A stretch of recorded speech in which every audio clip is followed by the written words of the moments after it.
Hello and welcome once again to Le Rugby, our weekly World Cup show here on France 24. I'm Jean-Emile Jammine here to take you through all the action, and I have the pleasure of being joined by a rugby journalist, Laurent Bellet on my right, and on the left, Gilles Mege, international rugby analyst, geopolitical expert, and a former department officer at the French Rugby Federation. It's been another blistering week of rugby, gentlemen, and some excellent results. We're going to start right there with England's victory over Japan in Pool D, just finished. And now the dogged display with tries from Lewis Ludlam, Courtney Laws, Freddie Stewart, and George Martin doing the business for Steve Borthwick's men as they came out with a 34-12 win. Rikia Matsuda with the kicks from Japan. Guys, we've seen that same display of really determined defence from England, similar to what we saw against Argentina. Are you impressed, Laurent? Not really, but I'm French. And, I've been impressed by the English against Argentina last week because at 14 against 15, they played a simple games, but what they have done, they've done very well. Tonight, a lot of mistakes, and they are very happy to win with the bonus point because there is one gag try when Marler put the ball on his head and Lowe's score maybe the more surprising try since the beginning of the tournament. So England now they are an easy way for sure. They will be. I'm thinking they will be on a semi-final because they still have to play against Samoa and Chile, and it's gonna be okay for the English, but they have to find something more because when they will have some different opponent, the music will be different. Gilles, I mean, that's a very good point there, mate, because they've been really reliant on George Ford, his kicking game and basically creating the space. Tonight they got more tries. Ian Borthwick has a very pragmatic approach, don't you think? I mean, when you watch their side play. No, it was very interesting to see the England side after the warm-up game this summer when they lost against Fiji. So it was a big surprise to see the Argentina game in Marseille, and so we wanted to see what will be the next game, and so they confirm that they are a good side against Japan. I feel sorry for Japan because now they will have to fight against Argentina, but Argentina will have a wake-up call, and we'll see who will go through the quarterfinal. And now, speaking of wake-up calls, it was a wake-up call for Australia. We saw those images there. Fiji, they had an astonishing 22-15 win over Eddie Jones's men. Man of the match, Joshua Tuisova, scored a second-half try. Scrum half Simeone Kurivoli contributed 15 points of the boot as the Flying Fijians bounced back from that narrow opening Pool C defeat to Wales. A stunning result, gentlemen. Finally, Fiji have arrived. Yes, so far it's the only surprise because Australia went to World Cup, so they were favourite against the Fijian, even if Australia have not a good foreign nations, and they have some trouble since Eddie Jones is there. But the Fijian, they are interesting. Why? We know that the talent of the back, the Tuisova, the Weisea, they a lot of talent, but they improve their games with the scrum. They are well organized, and they can play a game with one pass. They are very powerful with the forwards, and they dominate today the Australian. On the battle, and they scored just one try, but with no pass. It's just a mistakes of Gordon and the fullback Australian, and this it is an easy try for the Fijian. But look out to the Fijian because they will be dangerous for any team. Any team indeed, and we'll see as the pool progresses. Of course, it was the standout result, but the second match week all started with that nervy 27-12 victory for France over Uruguay.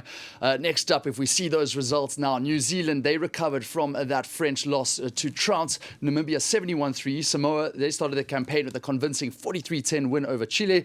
Wales were made to sweat. They beat Portugal 28-8.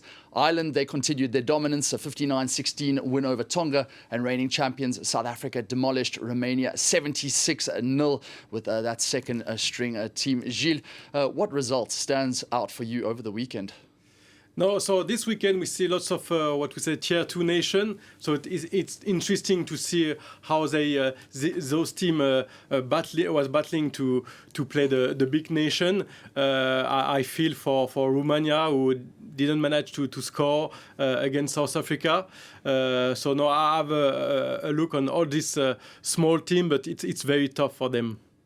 And I mean, like you mentioned those tier 2 nations, of course. We are seeing new teams coming into the fore now. Obviously, the likes of Chile, really enterprising rugby at times. For sure. It was really pleasant to see the Chileans against the Samoa and Portugal against the Wales. And for the two teams, they just received a try just before the half time. They were very close at the board, but they received a try during the time after the time, I don't know. But they play good and they try to play rugby. Portugal, they were very good, and Wales have been very, very lucky to score the bonus point at the end with Faletau. But I think for Wales, been disappointing. It will be maybe the dindon de la farce, because they would have, I think, difficulties to qualify against Australia now, because they play Australia next week. And of course, we saw the anger. We saw the anger with Dan Biggar there with his team. And yes, how it came out. they missed Biggar because the number 9, number 10 against Portugal, they were very poor. Thomas Williams, he brings too much the ball, and Anscombe is not a fly half, and so it was a. It was not pleasant to see the Welsh team at this level, but congratulate to the Portuguese, because it was a brilliant rugby with a good fullback, good fly half, good back row. It was a good team, and Chilean too. And Gilles, I mean, we're talking about these tier 2 nations and what they can bring to the table, but there's been a lot of complaints from fans around the rugby world that basically we're not focusing on them. There's a new tournament coming out now, which is going to be in 2026. It's going to be with the Rugby Championship teams and the Six Nations teams. And a lot of people saying that's going to be excluding tier 2 nations. How can we grow the game? Yeah, it's difficult to understand, and now they will focus only with the team of Six Nations and the team of the South Hemisphere, the playing the Rugby Championship. And we have this Fijian team we see today, and they will go to I'm sure they will go to the quarterfinal, as they did in 2007 in France. So I'm sure we need to get more games with those teams, but I'm afraid that this Nations League project can give or can put those team or let those team on the side. We need World Rugby to act on these topics and to have those team more games, to play more games. And I mean, would this involve another competition for the second tier nations? They play against a team at their level, but they need to play a great team. So, for example, South Africa against Romania, it's 76-0, and it's 4 try bonus points after 12 minutes. So it's not good for the show. But when you want to improve your game, you have to play the best team. So sometimes Japan arrived. We have some. We were waiting for Georgia. We're gonna see what Georgia gonna do. They were a little bit disappointing. My point of view against Australia, but Georgian player they all play in France on a good team. They have now some good back, especially Diniashvili, the fullback, and they are able to play eyes on the ice against good nations. And of course, I mean, we've got nations now. There's new eligibility rules which have been brought in back in 2021. Traditionally, rugby, of course, was limited to players representing one nation. And now it's changed. They can play for the nation of at least one of their parents' birth. And we've seen the Pacific Island nations take advantage of this. I mean, we've just got Charles Piatau Malakai Fekitoa and George Moala. They are representing Tonga from the All Blacks. And I mean, Do you think, Gilles, that this is the step in the right direction that we need? No, yeah, it's a first step. It will help the Tier 2 nation to have more big players with big names. So you mentioned Tonga, but for Fiji it's the same.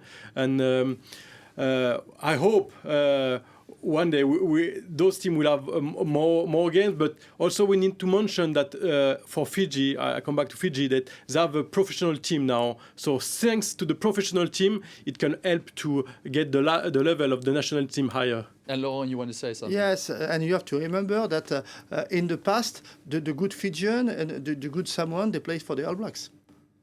So now we inverse the processus, and which is important. It is the Fijian droit Exactly. plays on the rugby championship. That's the likes of Lima Sopoaga, Stephen Luata, and Charlie Fauminua. I mean, it's really fantastic players there. Yes, but you know we have a team like Scotland in Europe, Six Nation teams. They always play with South African, they're New Zealander, because they have to. They have not the dip that we have in France or England have. So they have to be smart and find solution to get a good player. We'll see just if they can do that. Now let's head back to this turf. I want to talk a little bit more rugby and some of the new laws that have been brought in for this World Cup. Once again, there's been another new element, the bunker system, and that's where they basically give a yellow card, deliberate over it with the video assistant referees, and then that can turn to a red or not. We saw it with Tom Curry. We didn't see it with Romain Taufifanoa for France. Are you in favour, Gilles? I'm not a referee, so I won't comment referee decision. But I think it take more time to take decision. So I think it's not good for the game to have this long period of decision. We have a system with citing commissioner where official can give award a red card afterward to a player. So I think it's enough.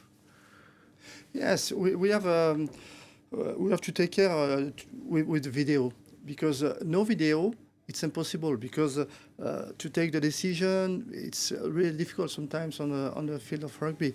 But the ref is in charge of the game, and very often is not take their responsibility, and this is the video ref who take the responsibility of the decision. So it's not good. Too much no video is not good, but too much video is not good at all. So it's all about finding that balance. Of course, we also saw with Ethan de Groot in New Zealand, he was sent off immediately. So that was quite a straightforward decision. Yes, it was surprising. It was surprising decision with de Groot, red card, and Taufifanoa, yellow card with the bunker. It was decision on the bunker. The decision for me wasn't the same, because on Taufifanoa there is there is the elbow on the face. There is the speed. There is the danger for the player. So maybe it should be a red card too. And I mean, we see these new tackling laws being implemented quite strongly with the referees now in this World Cup. They're trying to show something.